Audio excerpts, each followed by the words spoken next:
Are you proud of me? I probably could have been a doctor or a lawyer, but hip hop employed me. Welcome everybody, I'm Her Soul, and this is The Culture. I got a little bit on the plate today. I feel like it's some big news going on, especially from my boys Nike. So today, we're going to talk Nike, of course. So, Nike finally is catching up with the times and gonna make a lot of resellers upset. So, the chairman, I want to say, went on to change their policy of their distribution to smaller stores, kind of like mom and pop shops.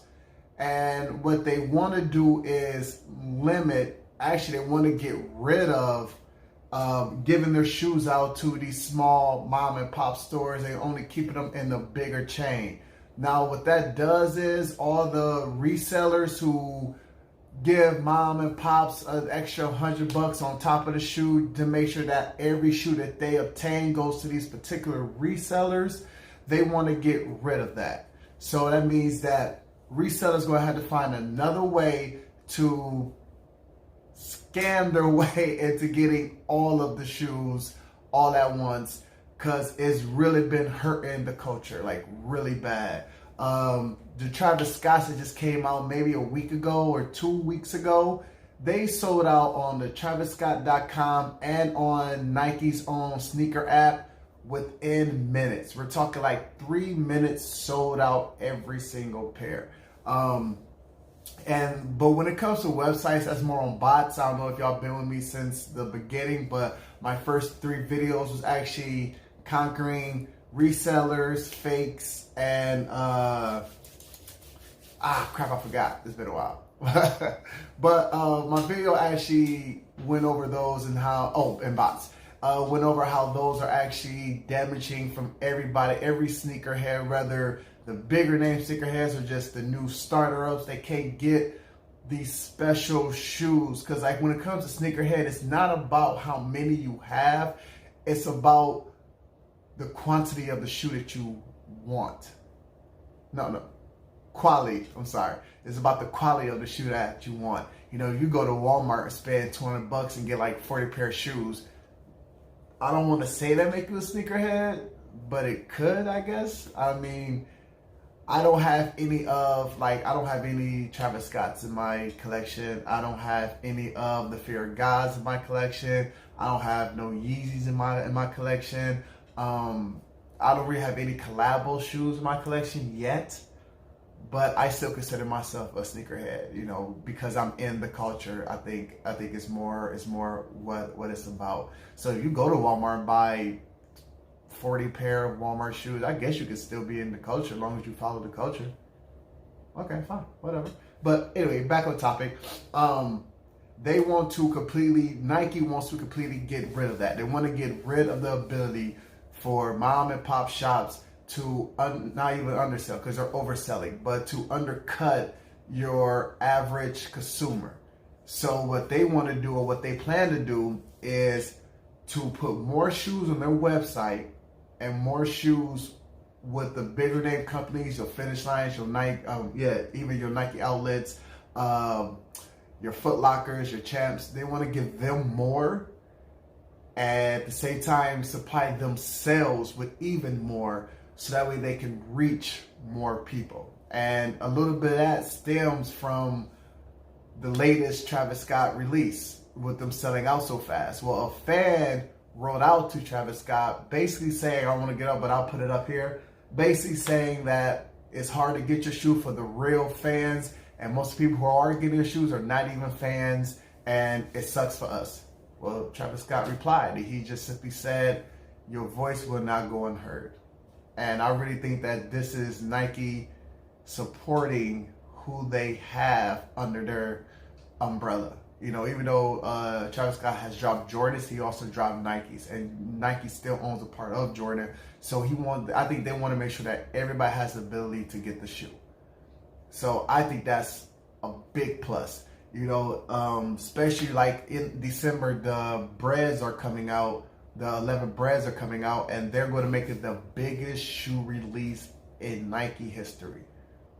Like they basically want everybody to get these shoes. December 14th, they want everybody to have the ability to have these shoes. Not because it's a holiday, but I really feel Nike understands the culture. You know, even with that, they have teamed up with LeBron. Well, they've been with LeBron, but they dropped a collabo with Uninterrupted, and they dropped a Nike shoe, More Than, which is, you know, LeBron as corn, like more than an athlete. So they have dropped More Than an Athlete shoe to help athlete understands that they can use their platform and their voice to get their point across. You know, there was a thing with Nike and Steph Curry where they didn't want to write a religious saying on the shoe, which overall made Steph Curry go to Under Armour. So Nike is big, or are becoming more woke, I want to say, but definitely understanding where their consumers are coming from.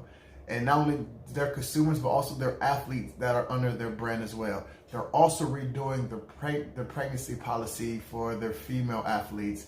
I didn't dive too big into that, but that's still a change, you know? So I feel like Nike's the front runners in all of that, and I love it. That's why I rock Nike and Jordan always, you know? But also, 2 weeks ago, the Fed seized $2.2 million of fake Nikes out of South California. $2.2 million of fakes off the street. I like that. So, with that said, we're going to get into our new releases of the week. We're going to, Nike is dominating this week. We got the Kyrie Irving's rocking a SpongeBob house. They're 130. Those are coming out this week. Actually, should have came out yesterday. We also got the Nike Undefeated, a collabo they had coming out in 4 different colors. Those are $150 a piece. I really want the white and red. It's something about white and red shoes. I love it. We also got the Jordan 1 Shatter Backboards 3.0 in that orange and black. Not a big fan of the bottom, like that eggshell type color. Looks aged. I don't really like that too much. We also got from Adidas, we got the new Yeezy 700 Boost. Those are dropping at $300. The teal color. James Harden 4s, pink lemonades. Those are dropping as well for $130. Yeah. And to finish it off, we got Kevin Durant 12s rocking the YouTube. Not even a colorway. Like, these are the KD 12s YouTubes. Guess I can wait for the KD 13 Instagrams or the KD 14 Snapchats, the KD 15 Facebooks. I mean, that blue and white would be killer. Yeah. So that's the news for this week and the culture. Rocking my Nikes. Very applauding them for making sure that all the consumers can get their shoes. Love it. Thanks for listening to us, Nike. Even the small guys like me all the way at the bottom. All right? Now, with that said and done, let's get into Geek Speak. Geek Speak this week. Deadpool has been confirmed. They will be keeping their R-rated status. Ryan Reynolds had a meeting a week ago with the Disney execs, basically tell them we're not forgetting you. You're part of this. We're going to do it.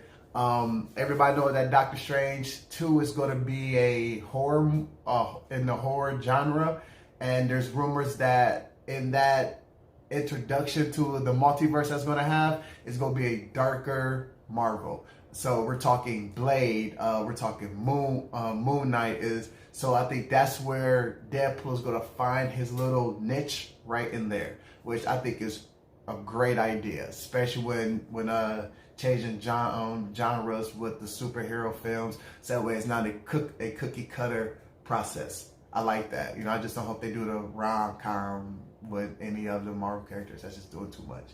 But we got the action, and then Doctor Strange is going to bring the horror to it.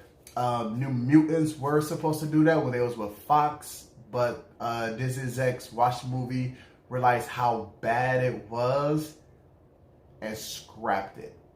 But they kept the idea, so that's good. So we're going to be seeing that. Deadpool, R-rated, coming. Doctor Strange, horror genre, it's crazy. Speaking of Marvel, like I always do, I gotta start seeing what's going on in the DC universe. I heard that Joker movie wasn't too bad. It's worth seeing it once, but most people I saw say they want to see it again. They just enjoyed it that one time. So it's like a B-rated movie, or like a girlfriend that you were just okay with. Like she was alright, but I wouldn't date her again.